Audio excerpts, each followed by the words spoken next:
Mr. Causey here.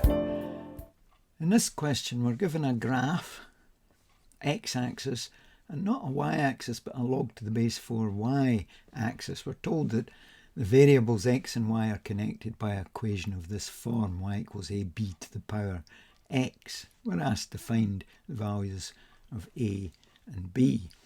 Now, I'm going to show you two different methods of doing this question. So, first method.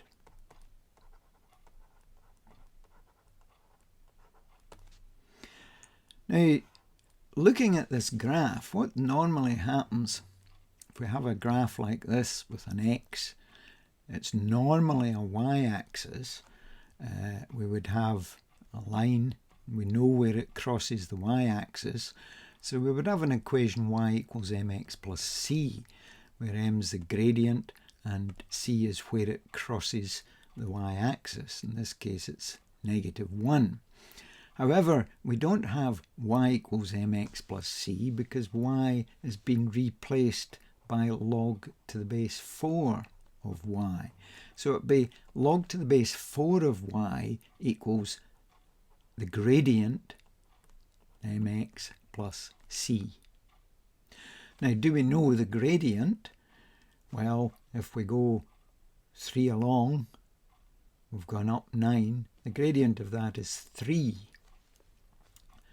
8 minus -1 is 9 over 3 minus 0. 9 over 3 gives you 3. So the gradient of this line is 3. So log to the base 4 of y equals 3x, and it crosses y, or what used to be the y-axis, at -1. So that constant will be -1. So instead of y equals 3x minus 1, we've got log to the base 4 of y equals 3x minus 1. Now this is a log statement. All log statements can be written as power statements. A reminder is, for instance, log to the base 10 of 100 is 2. Why? Because 10 squared equals 100. And 100 equals 10 squared. In this case, what power do you raise 4 to get y? The answer is 3x minus 1. So we can rewrite this as a power statement just in the same way that we replaced this log statement by a power statement. And one of the ways I like reading them is, what power do you raise 10 to get 100? The answer is 2. 10 raised to 2 gives you 100. What power do you raise 4 to get the answer y? The answer is 3x minus 1. That's the power you raise 4 to get y. So y equals 4 to the power 3x minus 1. Now if we compare that with what form we're asked to write it in, we're very close to this.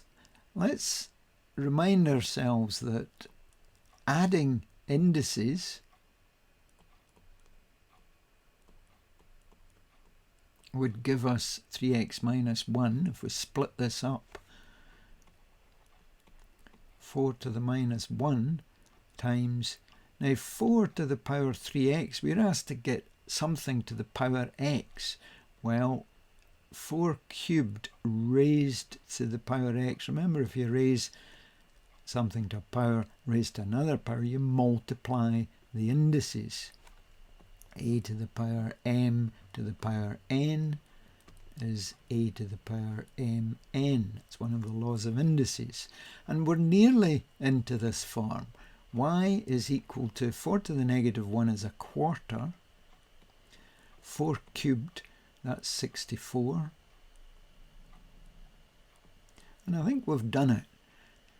There's a, b to the power x. So a is 1/4 and b is 64. So there's the first method that we could use to solve this question. There is a different method. So let's look at that. So this second method involves starting with the relationship that you are given, y equals ab to the power x. And since we're involving ourselves in log to the base 4, let's take the log to the base 4 of both sides of this equation.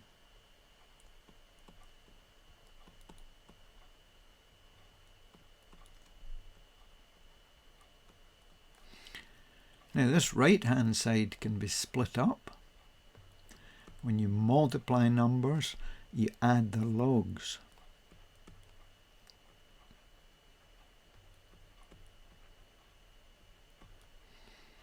Another law of logs, say if you have the log of a power there, this index can drift down the front and multiply.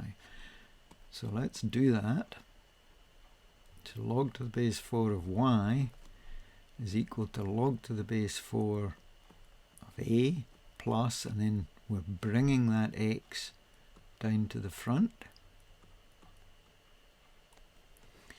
And we've finally got this form. Now it's interesting that we have a straight line graph, and this is looking suspiciously like, let's put this down at the side, y, we'll use capital so we don't get confused, y equals mx plus c. Let's just rearrange it ever so slightly. There's a number multiplying x. So that's like your m times x plus log to the base 4 of a. And in brackets, let's compare this with y equals mx plus c. So if this is the equation of this straight line, then log to the base 4 of b will be the gradient of the line, and log to the base 4 of a will be where it crosses the log to the base 4 of y-axis, which is normally the y-axis. So let's compare this. So log to the base 4 of a must be equal to this -1. That's the plus c. That's where it crosses the y-axis, or the log to base 4 y-axis. So what power do you raise 4 to get a? The answer is -1. So power statement would be a equals 4 to the -1, which is 1/4, which is what we got before. The second one, we know the gradient of this line. We go along 3 up 9, so the gradient is 9 over 3, that's 3. So this expression here would give the gradient, also log to the base 4 of b equals 9. What power do you raise 4 to get b? The answer's, sorry, did I say 9? 3. 9 would be a lot steeper. What power do you raise 4 to get b? The answer's 3. So that means that b is 4 to the power 3. That's 64. And that's the value that we got in the previous method. So two different methods. Isn't maths wonderful? They look completely different methods of doing this thing. One using basically indices, the other using basically logs. So laws of indices in this one, laws of logs in this one. That's Mr. Corsi signing out. Hope you enjoyed the video.